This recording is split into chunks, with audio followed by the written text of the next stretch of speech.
Hi everyone, and welcome to another Tuesday evening webinar. Dinah's going to be on the chat. Do you want to say hi, Dinah? Hello. I'll disappear, but I'm here really. Okay. And I'd just like to, I'm really happy to present Dr. Cindy Engel right next to me here. I've got a little bit, I hope not to embarrass you too much, but I've got some slides here, Cindy. Cindy is actually a biologist. She works for the Open University. She's a research biologist. She's also an author. I've got her book right here, Wild Health, which is a classic about self-medication for animals. Just her first book. She's also a famous Qigong teacher in the region. I think that's fair to say. And she's also a shiatsu practitioner. So it's absolutely wonderful to have you here, Cindy. Really happy you could spare the time to share your knowledge of somatic empathy. Thank you for having me. Okay, so it's all over to you then. Do you want to control your own slides? I will. I'll bring this up here. There we are. Yeah, so I want to talk about somatic empathy, but not just about what it is, but about how we can control it, how we can enhance it or turn it down. So the first thing is to kind of just check in with what it is, in that when we talk about empathy, it's generally consisting of two components: the cognitive component, cognitive empathy, which is when you work out how someone feels, and somatic empathy, when you actually share how they're feeling. So when we discuss our day-to-day empathy, it's actually a combination of those two facets going on. And of course, that division is totally artificial. It's created by the fact that in the West, we divide things up into the body or the brain. And so they've divided it up into cognitive or somatic. But I'm interested in this body part. I'm interested in this phenomenon when we feel how other people are feeling, and that helps us understand them. So one of the things I want to start with is just to check everyone else's experience of this. So we've got a little poll coming up. But before I do that, I want to introduce what tonight is going to be about. In that, I want to explain to you that somatic empathy isn't something that only special empaths experience. It's apparently, according to social neuroscientists, it's something we all experience, but that some of us are more aware of what's going on than others. And of course, there are variations on all sorts of parameters, but it isn't something that only special people experience. And we're also going to find out that you can turn it up, you can make it stronger and more reliable, and you can turn it down. And I'm going to end the webinar probably being quite controversial by saying that I don't think creating a bubble or a shield around you is the most effective way to reduce somatic empathy. So that might put the cat amongst the pigeons. We'll see. So shall we start with the poll just to see where everybody is? Now, I think it's down here. So I just do share, do I? Yeah, that's it. You've done it. So where's the question? Oh, yeah. So it's got several parts. How will these be saved, Cliv? Sorry? How? Yeah, just let them vote. We've got 29% voting. Okay. And the questions are: do you share physical conditions with your clients? No, never. Yes, sometimes. Yes, often. Or yes, all the time. That's don't be building if it's all the time.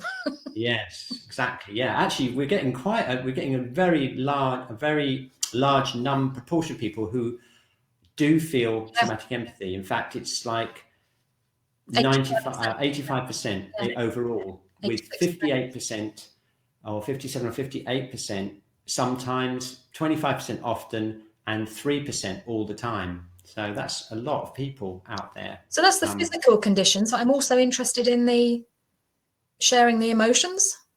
Okay, do you want to launch another poll? What do I have to do? I can do that for you. Can you deal with it, Cliff? Yeah, I can do the polls. Yeah. So, do you share emotional states with your clients? Would you like to launch that poll as well? Yes, Should we do that? Yeah. Yeah. Okay. So I'm going to share that poll as well. So there we are. What about the emotional states of your clients? Let's see if that varies at all from the physical. Or is it going to be around the same? We've got a lot of people voting. We've got over 90% of people voting. So just give me a chance to do it. My suspicions are that it's easier to feel emotions, but we'll see.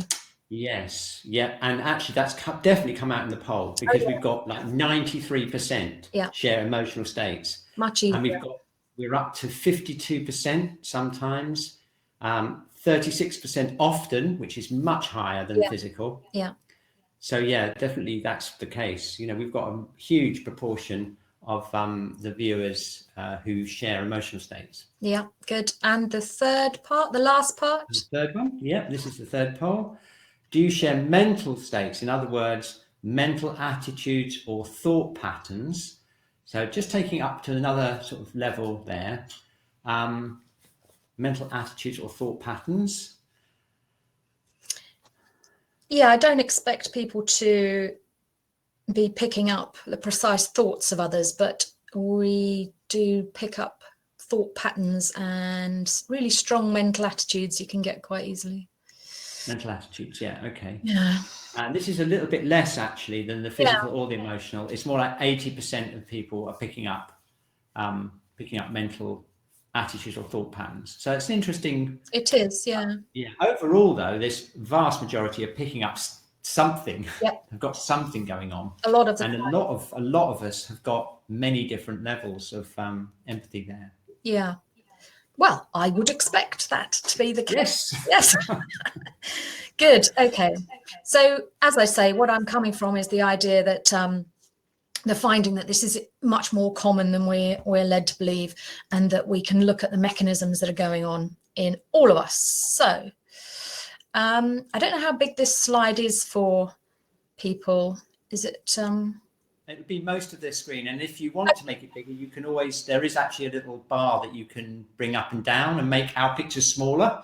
I don't. Just a bar that you can put up and down at the bottom of your screen there, but it'll fill up the screen of most people's computers. Yeah, so pretty big. So what we're going to look at is the control dial for somatic empathy, and it may be surprising to you, but I'm not going to be talking about you picking up energy from people. I'm going to be talking about your attention and your perception of what's going on for somebody else. And there are obviously other variables going on, but this is the control dial that we have the most access to, or the most readily accessible. So here we've got an analogy of your attention being like a telescope. So here's a man looking out into the massive starry cosmos, but when he looks through the telescope, he's only seeing a small proportion of what's going on there. He can move it around, and that's exactly how your attention works. It works as a filter. It's filtering out all the information that's irrelevant. So you're only seeing what you are pointing your attention at, which kind of means we only see what we intend to see, but there we go. But the reason I like this telescope analogy is the scale. You know, what we are aware of is such a tiny, minuscule proportion of the information that's out there. And we tend to forget this, is that we are constantly filtering down, filtering out. And so, you know, when it comes to sensing what's going on for our clients, there's this massive potential there. And it's a matter of moving this attention telescope so that we can find that information. So it's a filtering system, and you'll have all come across this concept of what's called inattentional blindness. There's this famous experiment where you have two groups of people playing ball, and they've been told beforehand that they've got to count how many times their team touched the ball. And both teams have been told this. So both teams are only focusing on how many times their team members touch the ball, and they're told that it's very, very important. And because it's very, very important, their attention is focused on that, and they don't see someone walking through the game dressed as a gorilla. Even when they have to go in front of the gorilla to get the ball, even when they have to go round the gorilla, they don't see it. And this is inattentional blindness, and it comes because of the degree of importance that is placed on winning this competition and counting correctly how many people. So their attention has filtered out something really huge and hairy. Now, not everybody experiences inattentional blindness. You won't be surprised to know that people with attention deficit disorder say, of course, there's a gorilla, you know, what's wrong with you all? You know, so people who have attentional, atypical attentional patterns don't suffer from inattentional blindness. And of course, one of the benefits of inattentional blindness is that you are focusing out irrelevant information. And this is really important to get that right, you know, in terms of our health. Is, are we going to be overwhelmed with irrelevant information, or are we going to find really relevant information for ourselves? And this happens unconsciously. This is, you know, there's not much we can do about this apart from the intensity. So everyone knows about the gorilla experiment, but I doubt very much if you'll have heard about this experiment, because this only came out at Christmas. And it's really interesting research by a Japanese bunch of scientists. And what they've done is they've managed to create an artificial intelligence. So it's basically a computer that can monitor your brain activity and reconstruct what you are thinking about. So they put you in an MRI scanner and you get a particular pattern of activity of blood moving around in your brain. And this artificial intelligence can recreate the images that you're thinking about. So, I mean, that's crazy enough in itself. But what they've done is they've proven that attention creates your internal reality, because they take a picture like this, which is a double exposure. So you've got two images there. You've got the face and you've got the trees. And one bunch of people are told to only pay attention to the trees, and the other bunch of people are told to only pay attention to the man's face. And then the computer doesn't know what you've paid attention to. And the computer says, oh, that lot have got trees inside their head and that lot have got faces inside their head. And it does it, you know, correctly. And what that shows is quite phenomenal, because you've got the same sensory information there. Everyone's looking at the same colors, the same shapes. It's flat, there's no other information. And yet what they've done with their attention is create a completely different perception that is readable by a computer inside your head, you know. So pretty good piece of research, as in ruling out all the, you know, the subjectivity that we've got around things like attention. So what this kind of means is that amazing, isn't it? That's quite an amazing experiment. It is. And what it means is that, you know, what you're picking up from your clients has not got a lot to do with what's being presented to you. It's more to do with what you're doing with what's, you know, what you're paying attention to, what you're doing with that information. It's just quite hard to get across, but I'll do my best. So I want to show you that your attention is linked to your physiology, and I'm going to show you that there's also a link between your attention and someone else's physiology, and that's the bit where you feel somatic empathy. So this is what we're going to be focusing on. So have I got a little pointer? No, I haven't got a pointer. Okay, so Have pointers. so over on the left, we've got a little pale grey circle. And this pale grey circle is paying attention to the dark grey circle. And as a result, they get darker. Yeah. Over here, that same little circle is paying attention to a dark green circle, and they get greener. What I'm trying to illustrate here with this really rather silly cartoon is that the telescope, the attention, is influencing your body. So what you pay attention to influences what's going on in your body. Now, we know this experientially, because we experience changes in our physiology when we change our attention. So take dramatic example, like a mother who's got a new baby and she's sitting at her desk paying attention to her work, and then she thinks of her baby that's asleep in the bedroom next door, and her breasts start to squirt milk. Her physiology has responded just to her attention shifting. She's got all the same sensory information in front of her, all the same senses coming in, but she shifted her attention and her physiology changed. I could give you lots and lots of examples of this. And then we've also got the experience as shiatsu practitioners where you shift your attention and your somatic empathy changes. I've got lots of examples of this where, you know, especially if I'm working on someone where the information I'm somatically experiencing is a bit unpleasant and strong, I'll just simply shift my attention away and my physiology calms down. And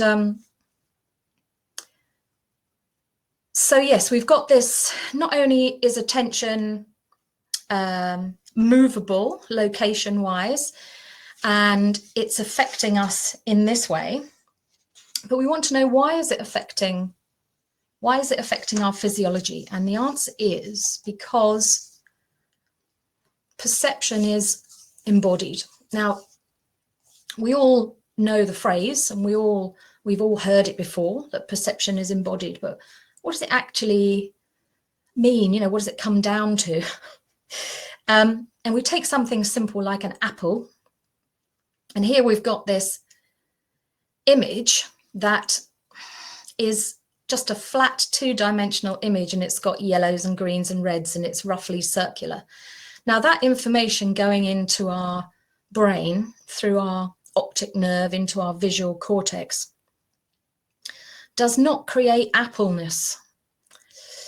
What creates our perception of appleness is our body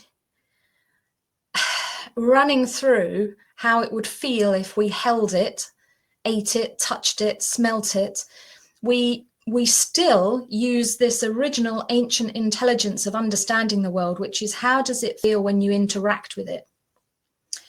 You know, but like babies understand the world by interacting with them, putting them in their mouth, touching them and everything. And it's the earliest form of perceiving the world is, you know, how does it feel? And we perceive appleness by processing in all these different areas of the brain and the body about that being an apple. Its appleness is embodied. It's a somatic event. It's not a brain only event. Yeah. So, Questions? Yeah. Can I just do my conclusion on this section?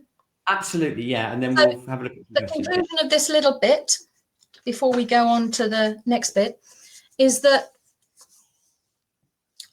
we perceive the world as a body-brain system, not just a brain, which means that when we perceive other people, when we perceive our clients, we are using our body as well as our brain.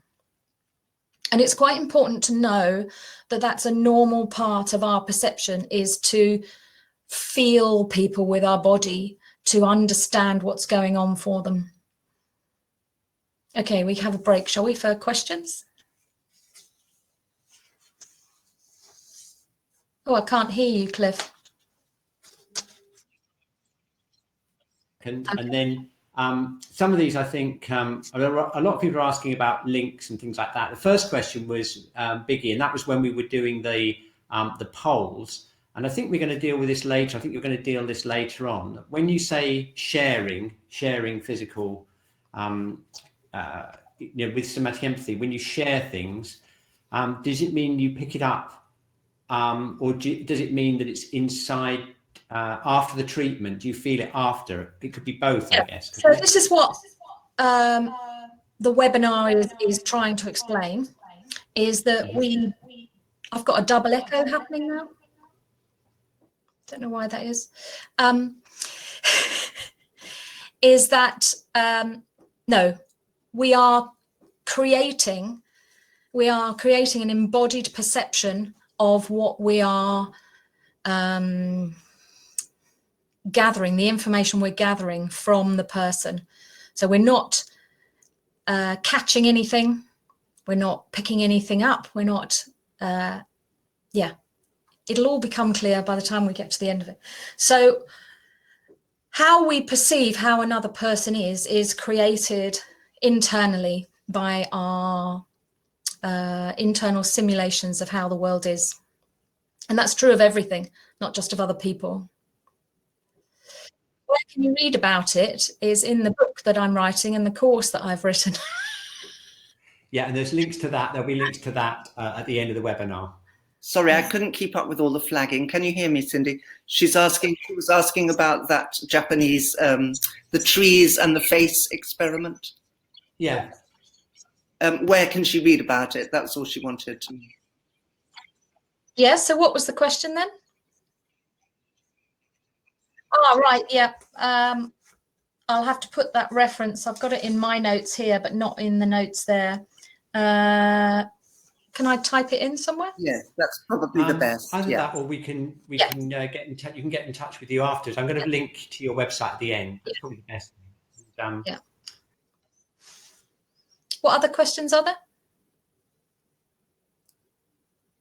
Here's another one. Somatic empathy helps us to be better therapists or counselors, but also leaves us more open to vicarious trauma. I guess that's picking up, although we don't pick things up, right? No, it does. And I mean, there's a whole section in the, sound like I'm selling a book that isn't even finished yet, but yeah, I've got a whole chapter on vicarious trauma, because the trouble is that what I'm telling you about tonight is how attention influences somatic empathy. And the trouble with being a counselor or a therapist is that you have to pay attention to your clients in order to help them. But far worse, I can tell you, are drone killing soldiers and police video monitors. They have to pay attention to the most foul imagery ever, and they are suffering PTSD like there's no tomorrow, because they're embodying all this. Yeah. And what I want to show you tonight is that it doesn't have to be anything about, I mean, you can feel somatic empathy with a photograph. You can feel somatic empathy with a statue, because it's embodied perception. Now, you can get the extra information from interaction with their fields or interactions with the odors or anything. You can get loads of extra information that you then embody, but you can do the basic embodied perception without the person being there.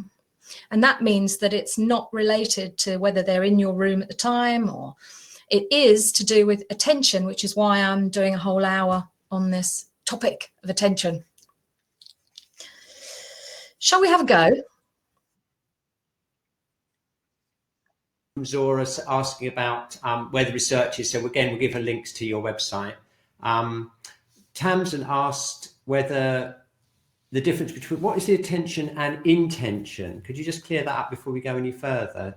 Yeah. We haven't got time to do the whole caboodle of intention, but I am going to, towards the end, I am going to get into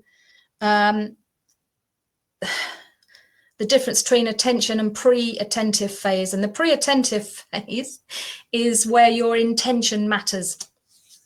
So, yeah, can we do that when it comes up?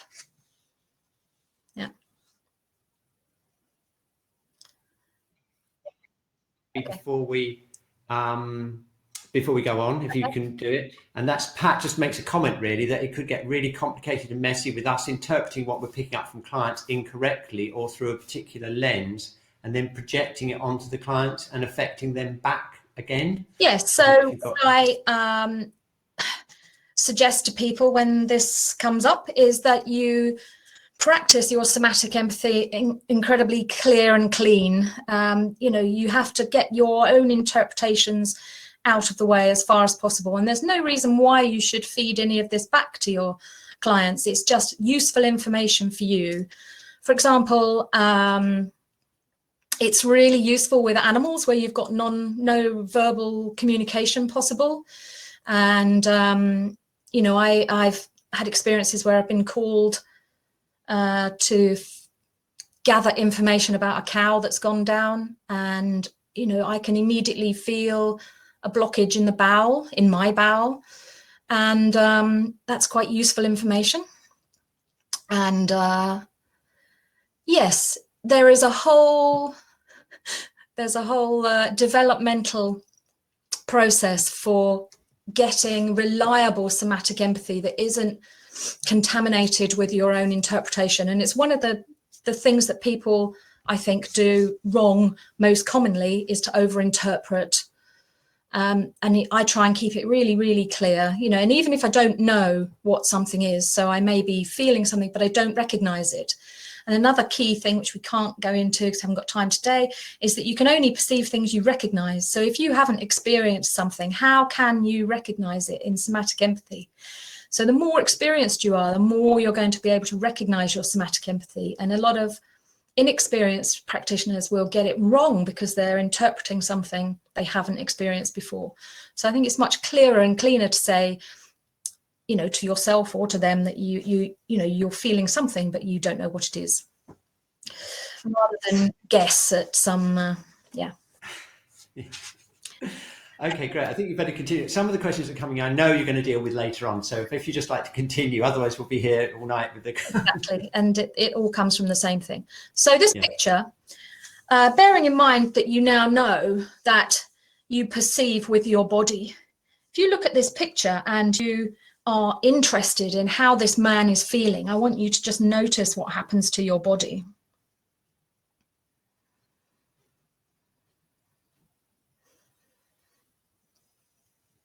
So your intention is to understand this person.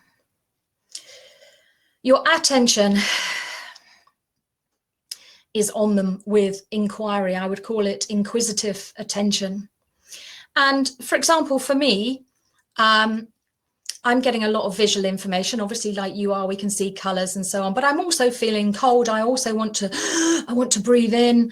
I'm getting all sorts of stuff like that. Now, this isn't even a real person. This is just a picture, but I'm showing you that this is a basic process of human perception, is that we feel things in our body as we try and interpret the information. Does that make sense?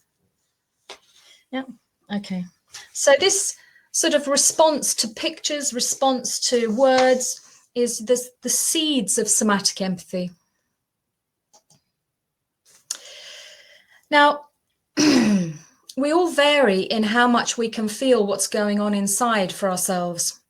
So although everyone is experiencing embodied perception all the time about everything, some of us are more sensitive to that somatic aspect. And the reason I want to get this topic out there is because I think once you know that it is a possibility, you start listening more to what's going on inside, and it becomes more accessible to you. Because we're always limited by our belief structures, and if you believe that you perceive with your brain, then you're not looking in your body for what you're perceiving. Okay.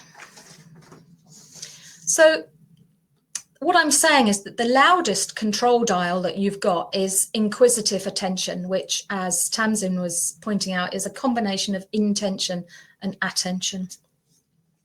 And so to be good at somatic empathy, as in to be able to control it, to be able to enhance it and make it reliable, or to be able to tone it down, you want to have some really acute mindfulness skills where you are able to modulate your attention and your intention and to know where they are and what they're doing. But you also need good interoception to be able to feel what's going on inside you. And of course, most empaths have not broken this down mixed it with the neuroscience, and so it kind of just either happens or it doesn't happen. And what I'm suggesting to you is that there are ways of modulating it, as I say, to make it far more reliable and accurate, or to really turn it off if it's overwhelming you. So we're going to do a little exercise, because I want to show you that the quality of attention is really important for how you pick up stuff from your clients. So I want you to sit in a position where you can look at your left hand without your hand getting tired. So maybe rest it on your lap or on the table. It's going to be there for a while. And I don't want you to move it so that everything stays the same throughout the different conditions.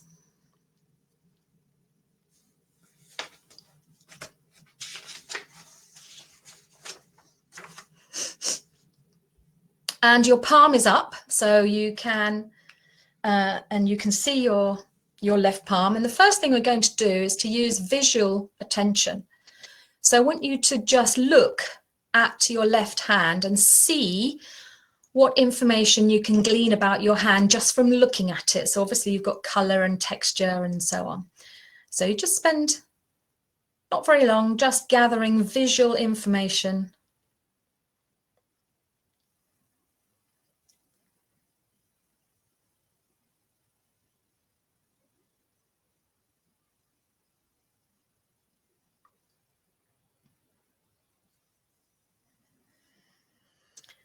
And now seamlessly, you're going to use somatosensory attention. So I want you to keep the hand in the same place, same position, everything the same. You're still looking at it, but now you are feeling what it feels like.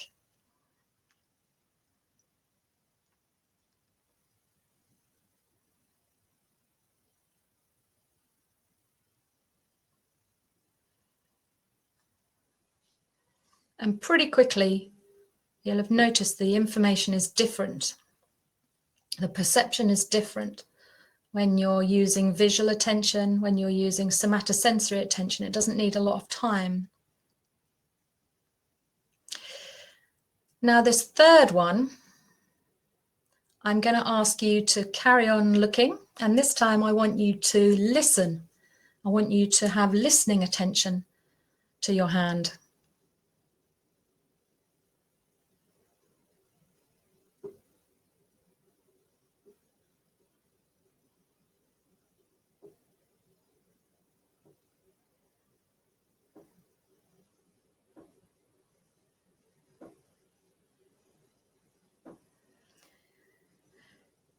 And I'm expecting that all those three conditions feel different.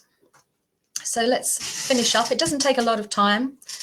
You say listen, am I actually like trying to hear my hand? Well, there we go. This is the really interesting thing, is that we're kind of stuck in this idea that, you know, the eyes do light and the ears do sound and your skin does touch. You know, what we're taught at school, these 5 senses, and they have these 5 things that they sense. And of course, that's not the reality of it at all.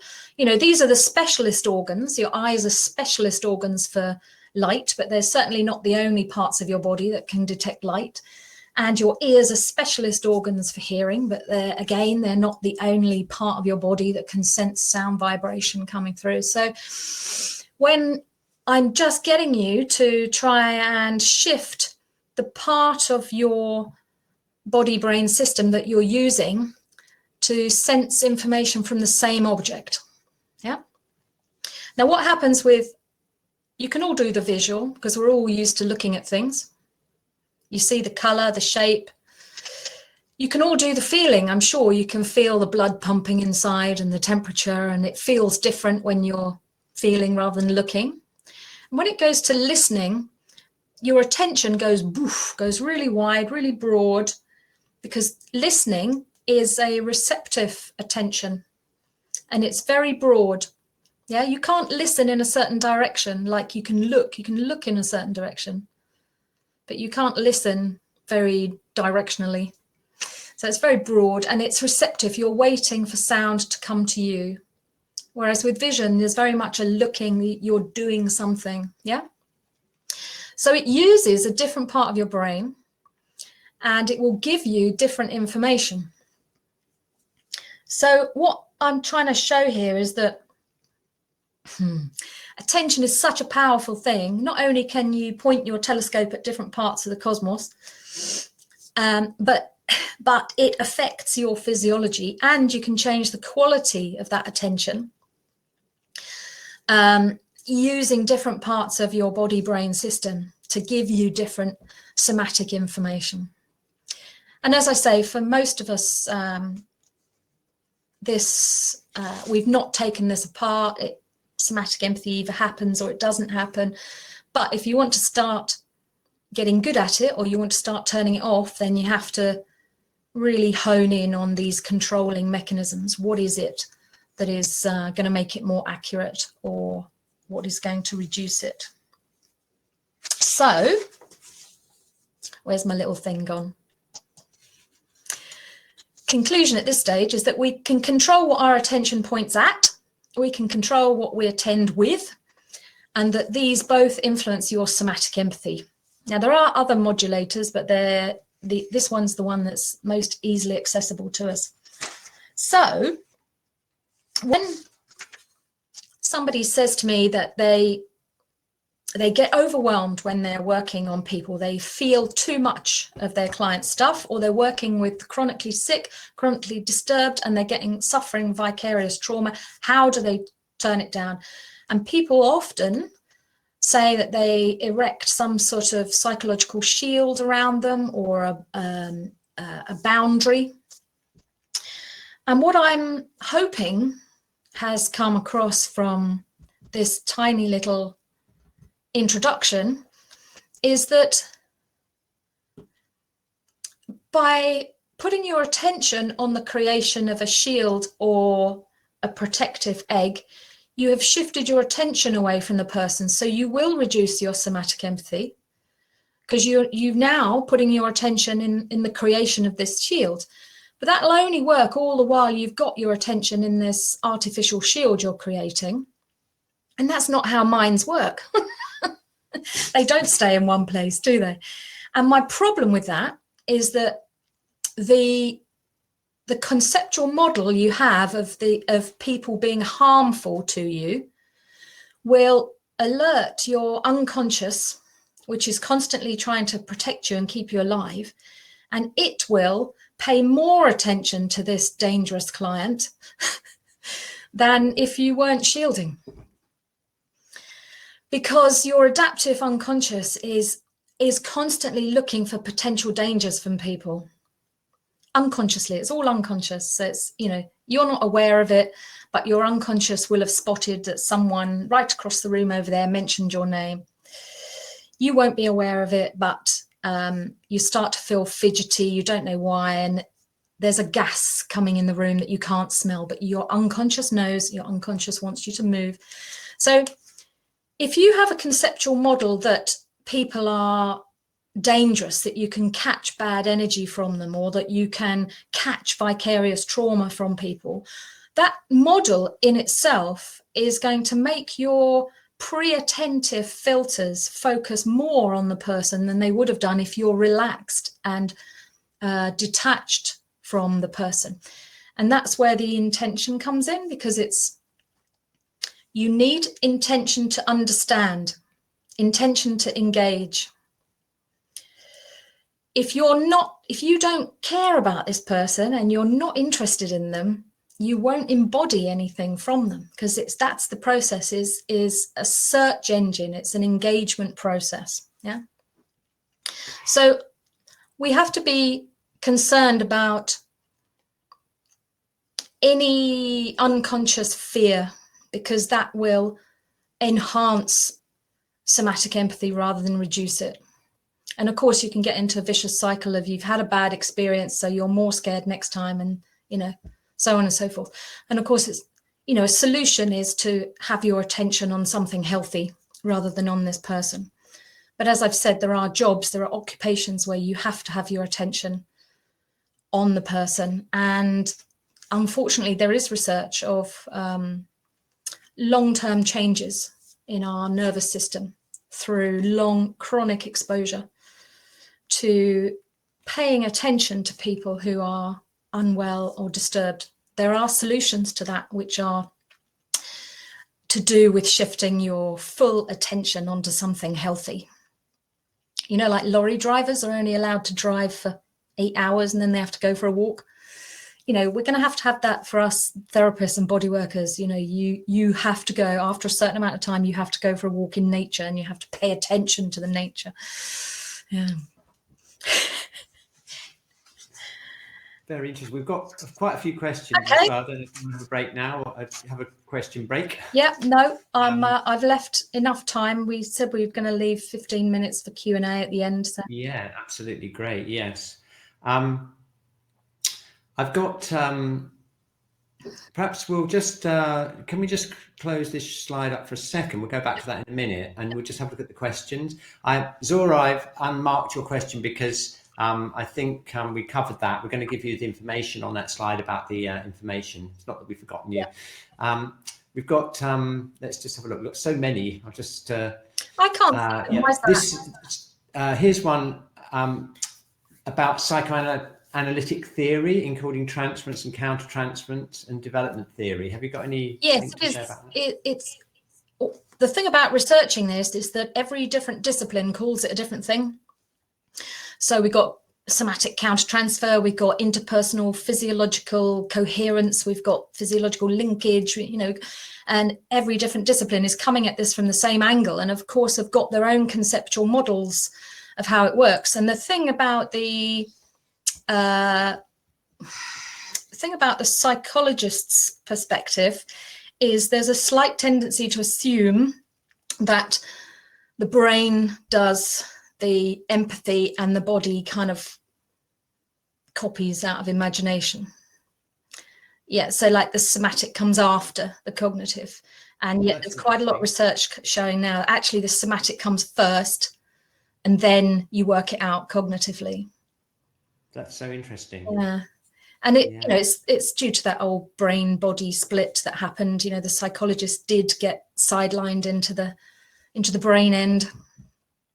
They're coming back now. I think this one, Shirley asked about the focus of the telescope. I think that was when you were talking about intention, you know. Do you want to just clear that up, the link between the analogy of the focus of the telescope and the intention and the attention? Yeah, okay. So when you have a client come in, you have a cacophony of possible information, and you cannot take it all in, and you cannot feel it all, and you can't solve it all. So there has to be a decision at some point, and it's probably, you know, quite often unconscious, but as a therapist it should be quite conscious what your intention is for the treatment. Yeah. So is your intention to, and for me, it's all about inquiry. If you want to feel somatic empathy, it's about triggering that sense of inquiry in your body, because it's the inquiry that gets the somatic response, the embodied perception. Your unconscious is trying to answer that inquiry for you, and it will answer it in the body-brain system. So you have to have an intention for what you want to understand. So I might wonder, how is this person feeling emotionally? Now, I don't have to verbalize that, but that is an intention I have, is that I'm interested in its volition. It's not even, you know, a thought out intention. It's before that language, it's a volition. I want to understand this person's emotion, and just that level of unstated intention is enough to shift pre-attentive changes. Now, these are fascinating because what they do is it sorts out which senses are going to get ready, and it turns off the senses you're not going to need. It ramps up the senses that you do want to use. And so before you've even shifted your attention to them, your body has changed the whole sensory dynamic of what it's going to pick up, which I think is really cool. And that's why you must be clear about what your intention is and your attention, because otherwise you're not instructing your system as efficiently as you can. Yeah. So if I want to feel, you know, how is this man's hip? What does this man's hip feel like? just having that inquiry sets these pre-attentive filters to tune into hip pain, hip sensory, proprioception, somatosensory stuff in my hips, switch off everything else and just really focus down there. So by the time I've paid attention to his hip, everything's pump primed and ready. Does that answer that? More than answers it. Here's another interesting one. Look, this is Mark says he's been looking philosophically at intention. I think this is consciousness of an object. Have a read of Analytical Buddhism. It makes good framework for your sensitivity. The simulation model is disinstated. What is intimacy? There's a lot in there. Yes. But I don't know if you know anything about that, Analytical Buddhism, or I know a lot of all of the Eastern. I've been doing quite a lot of study of Buddhism and yoga myself over the last few months, and it is really all about an examination, an internal examination of the conscious structure of consciousness, isn't it? So there must be some parallels there. It's entirely all about what is consciousness, because it's rather distracting that I can't see you, Cliff, because you're hiding behind the question. But for some reason I can't talk to you unless I can see you. Yeah, it's one of the reasons that there aren't very many good scientific books about somatic empathy is that, you know, scientists don't yet understand consciousness, and that it is all about the nature of consciousness. And what is fascinating is how much somatic empathy certain people can feel with inanimate objects. And then the other end of the spectrum, which is a chapter I'm writing at the moment, which is absolutely fascinating me, is how our hearts and brains have this silent conversation with other hearts and brains without us knowing. And it doesn't have to be someone you know particularly well. It happens with strangers, but it only happens when there's a modicum of interest or relevance. So it doesn't happen automatically. It's not like two guitar strings sort of resonating off each other. It's not a physical thing like that. It's very much an unconscious decision. It's that filter again. It's that, is this person someone I'm interested in or not? And if you are, then your physiology starts to come into coordination with theirs. And it's all tied in with attachment theory and self-regulation, co-regulation. Like we're physiologically linked with our mother, and then it gets reduced as you get older, and then you fix on someone else. And and That's amazing. I hadn't thought about all that, because that's the link, isn't it? The link, the neuroscience is the link between that, all of that psychological theory. There's such a lot of it out there, but it's not really rooted in the body, is it? no, not at all. You know, and the psychologists are really reluctant to get the body involved. I don't know why. There you are. And vice versa, you know. So Here's Clinton. But what is fascinating is how if you're in a long-term relationship and your brains are dynamically coupled and your physiology is coordinated, when you split up, you have a physiological dysregulation going on, which is why it feels so terrible. Yeah, broken heart syndrome, all that. Yeah. I wonder if the listening receptive state is the same as when we say listen to the body, when we say listen to the body in shiatsu. I think it is. It's what I use. Yeah. Mm-hmm. And from my qigong hat, with my qigong hat on, listening attention is the most pure form of consciousness that we can access. There we go. Tamsin got it right on then. What about Seiki? Because I'm thinking about lots of things actually, but Seiki is obviously one of them, because that's I'm thinking about Alice Wilden and Renee's work. I mean, they are very precise about how they use their attention, aren't they, in Seiki? I don't know if you've got anything to say about that. I better not. Not in the last 5 minutes. Yeah, I mean, the resonance thing, yeah, it's a different area. Oh, it's a different area. We'll have to have another webinar on that. Yeah, sorry. Okay. here we go. There's so many. I don't know if we're going to get them all of them, but we'll do them in order because it's only the only fair way. Yes. Right. Some of them they're getting deeper and deeper, these questions now. You can stay connected, empathetic, while being detached from the conditioning, while remaining connected to what is. This is, I don't know what Shirley meant by that. Yeah, I mean, I was statement. thinking, it brings us back to the Buddhist ideal of detached compassion, doesn't it? In that, we because we're compassionate, we're interested in helping them, but we are detached from the result and from all the interpretation. And if you can get it as clear and as clean as possible, it gets more reliable. Absolutely. The unreliability comes in our layering of the interpretation on it. I'm just trying to think of a real example of that. In that, I mean, it isn't always something terribly profound. I was working on a client, and every time I made contact with him, I felt incredibly nauseous and was retching. And I disengaged my hands, disengaged my attention, and it stopped. And I re-engaged my attention, re-engaged my hands. It's and quite a delicate thing to mention to someone. Every time I touch you, I feel really sick. But it was so strong that I did have to ask,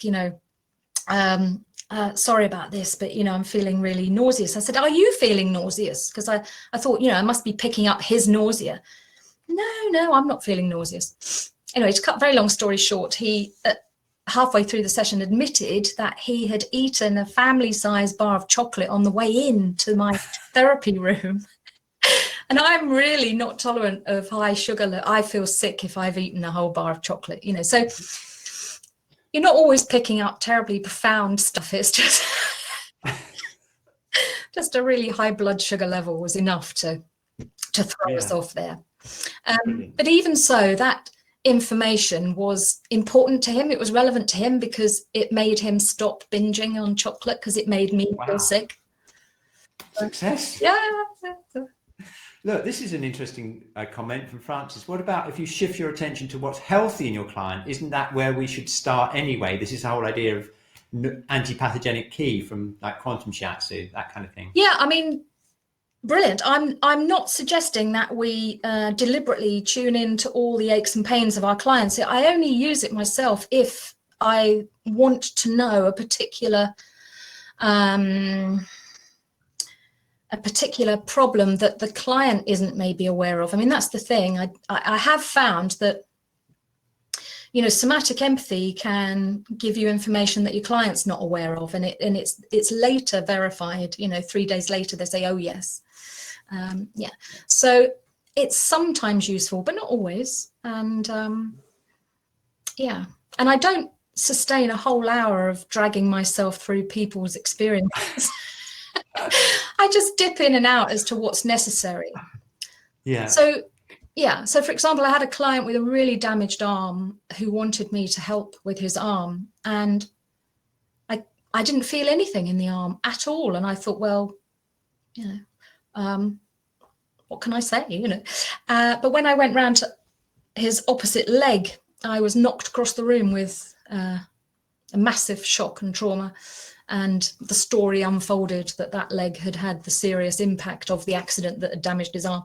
Anyway, so it was useful because it shifted our attention away from the arm to the leg, which was much more serious and that he wasn't going to tell me about. Okay, time is running out. We've got so many fascinating questions. We could be here literally all night, I think. Well, I'll tell you this what, is something we discussed about when we talked about when we were preparing this webinar, actually. So this is an interesting question from Anna Maria, which is about how can I handle perceptions in situations with clients not clear when she's not clear if it's theirs or hers. Sometimes after a shiatsu treatment, I reflect strong perceptions, and sometimes I'm not sure if I perceive it from the client, or maybe it's something inside me has been triggered in a special way. So okay, well, hopefully that's what I was explaining this evening, is that everything is you. It's all you. and that everything in the world is perceived inside you. There is, you don't perceive anything outside of you. I'm sorry, it's a fact. It's all perceived in here, and you are doing that perception with information that you've gathered. Now, if you keep your attention on your client after they've gone, you will continue to feel their somatic empathy with their information. If you put your attention on your client before they arrive, you will start to feel somatic empathy with their information. Yeah? Right. The question of whether it's you or whether it's them, it's all you, but you've based that on information you've got from them. So the distinction is why people like Cliff and others teach us how to clear yourself before you make contact with the client, so that you assess yourself as a baseline. How do I feel? What are my emotions? How's my mental state? How's my body? Oh, it's all normal, me. Then you're working on the client, and it all changes. So that's information from them. Right. So that totally explains the whole so-called purification practices that we have, the clearing practices. They're essentially, in a way, to provide a clean slate, aren't they? To just be able to do that. Wipe all the information off. And I mean, we're never going to be pure tuning forks, but what we will is have a recognizable me. This is my normal tuning fork. It might be a bit like that, but that's my tuning fork. Whereas if it changes to that, then I know that's the client. Yeah. Yeah. Okay, yeah. Okay, Catherine asked this. She works over Zoom, which we also talked about, didn't we? And I noticed that on your website, there's a whole thing that I really encourage you to visit Cindy's website at the end because there's so much information there. And there is stuff there about Zoom. And she finds that the fact that the visual and the sound is a little bit out of sync is an issue for her. I don't know if you've got any idea for people using Zoom for therapy. What's surprising about Zoom is, and I think it's only surprising because the sort of conceptual model that people have was incorrect, is that people were surprised how much they could pick up via Zoom. And for me, it can be even stronger. And the reason is because your attention's going like that. It's all focused on the person, trying to understand them, trying to see them, trying to gather as much as you can from this person. And it's the same reason that the police suffer so much and the Facebook monitors suffer so much from PTSD, from trying to understand this horrendous material that they're looking at, in order to take them to court or whatever. And when you're trying to understand someone with very little information, it focuses that attention, that telescope, and becomes very strong, the somatic empathy coming back. So I think, if you understand how it works, so you can understand why it still works over Zoom. The time delay is, maybe our nervous systems will get used to it. Maybe we'll adapt. Adapt little filters. Here's a quick question from Jose about mindfulness. Could we say that mindfulness is similar to attention like a telescope? Just want to clear that up. Well, when I say mindfulness in this context, I'm talking about mental skills, really. Being able to be aware what your attention is doing and what your intentions are. I mean, a lot of people are completely unaware of what their intentions or attentions are. So it's just getting a little bit of awareness of what's going on so that you can then modulate it and notice what the effect is. Yeah.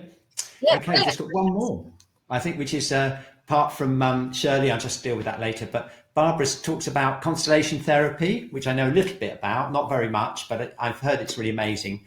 There's clearly a way a body feels when representing someone else, when people represent different characters. Is this where psychologists are already engaging in somatic experience? Yeah, and I mean, there are, there are huge bands of, psychotherapists who are using somatics in their work. That, as I say, the crossover is returning now, but we did have this artificial split for a long time where psychologists only thought about the brain. And they do just assume the mind is only in the brain, So, but now it's changing, luckily. Yeah. Yeah. And actors have to do this all the time, have to put themselves in another character and feel it all the way through. And that's totally same thing. Yeah. Absolutely. Yeah. Yeah, absolutely. Yeah. Okay, I'm going to put your slides up again. We've only got literally a few seconds left. It's been absolutely fascinating, as always, Cindy. I mean, we could literally be here for a whole week. What we've done is we've actually put Dinah has kindly put it in the chat, but don't worry, because there will be an email going out with a link to the recording of this webinar, and it's got Cindy's website right there. It's very easy to find as well. And so if you like the webinar, you can always put a few thumbs up in the chat and a few thank yous. There's loads of thumbs up and thank yous coming into the chat. If you can see that, Cindy, just give you. No, I can't see that. No. You can click onto the chat, and I'll show it to you afterwards. Yeah. Okay. So yep, you'll get a link to all of these. The website and everything afterwards. Okay, everyone loved it. Thank you very much.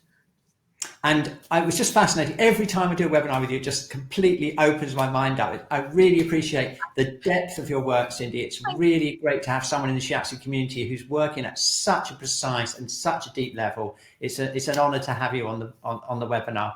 And we're going to keep in touch. I will do. Okay, thank you to everyone who's taken part. And let's get Cindy back soon and go even further into the whole somatic empathy thing. Okay, we have to go, and see you on the next webinar. Bye.